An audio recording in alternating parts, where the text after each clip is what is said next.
प्रिय दोस्तों, आज मैं इस वीडियो के माध्यम से आपके लिए कामिका एकादशी व्रत की कथा लेकर आई हूँ। अब आपको युधिष्ठिर महाराज के महल में ले चलते हैं, जहाँ भगवान श्री कृष्ण और युधिष्ठिर महाराज के बीच में अत्यंत महत्वपूर्ण बातें हो रही है। युधिष्ठिर महाराज भगवान श्री कृष्ण से पूछते हैं, हे पुरुषोत्तम, आपकी दया से मैंने देवशोन एकादशी का महत्व जाना।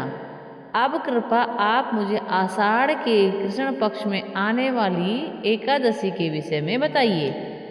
युधिष्ठिर महाराज का प्रश्न सुनकर भगवान श्री कृष्ण मुस्कुराए और उत्तर देने लगे, राजन, एक समय जीवों के कल्याण के लिए नारद मुनि ने यह प्रश्न अपने पिता ब्रह्मा जी से किया था। ब्रह्मा जी ने उनसे वर्ण किया था कि आपको कहता हूँ कि ध्यान से सुनिए।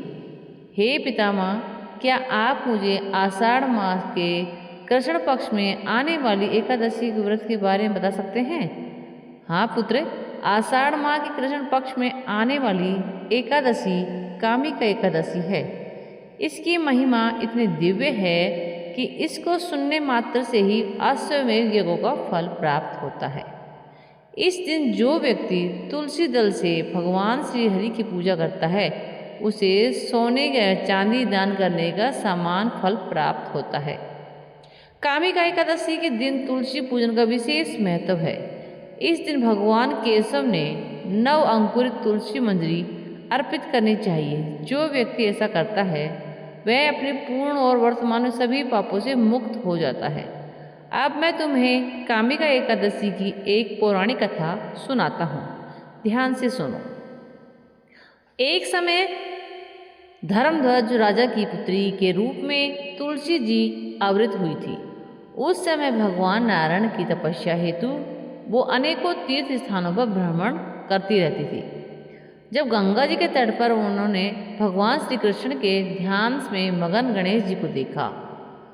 अत्यंत सुंदर पीताम्बरधारी, शुद्ध और ध्यान मगन गणेश जी को देखकर तुलसी उन पर मोहित हो गई। उनसे विवाह करने की अपनी इच्छा उनके सामने प्रकट करी।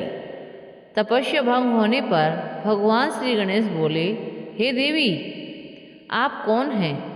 आप यहाँ आगमन क्यों कर रही है? क्या कारण है?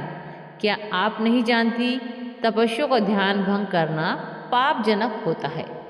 तब तुलसी जी ने कहा, हे, मैं राजा धर्मराज की कन्या हूँ और योग्य पति प्राप्त करने हेतु यहाँ तपस्या करने के लिए आई हूँ।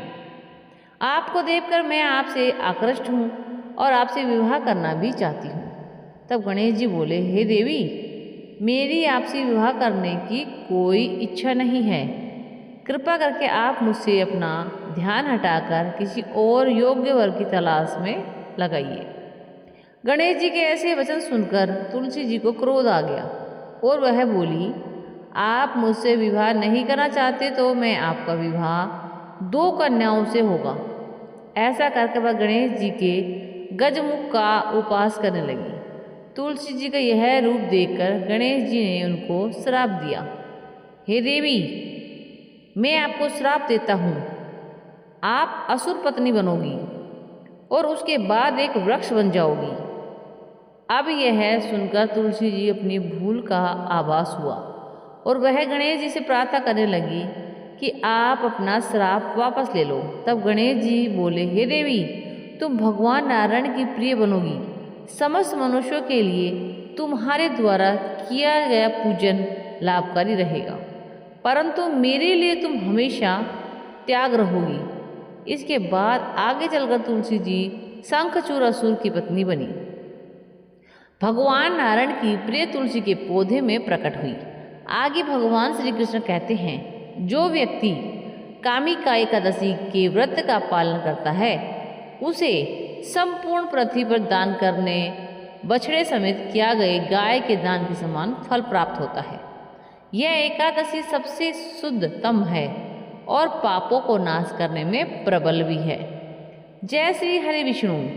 दोस्तों, अगर आपको हमारी बताई गई ये प्यारी सी कथा आपको पसंद आई है तो वीडियो को दिल से लाइक करके चैनल को सब्सक्राइब करके हमारे चैनल ज्ञान के सागर को सब्सक्राइब कर दीजिए। वीडियो को ज़्यादा से ज़्यादा शेयर करना और भगवान नारायण की, माता तुलसी की अगर आप चाहते हैं आशीर्वाद, उनकी कृपा प्राप्त करना, तो दोस्तों कमेंट बॉक्स में जय श्री नारायण लक्ष्मी माता अवश्य लिखें, ताकि माता के और भगवान विष्णु के चरणों में आप सभी की हाजिर लग जाएगी।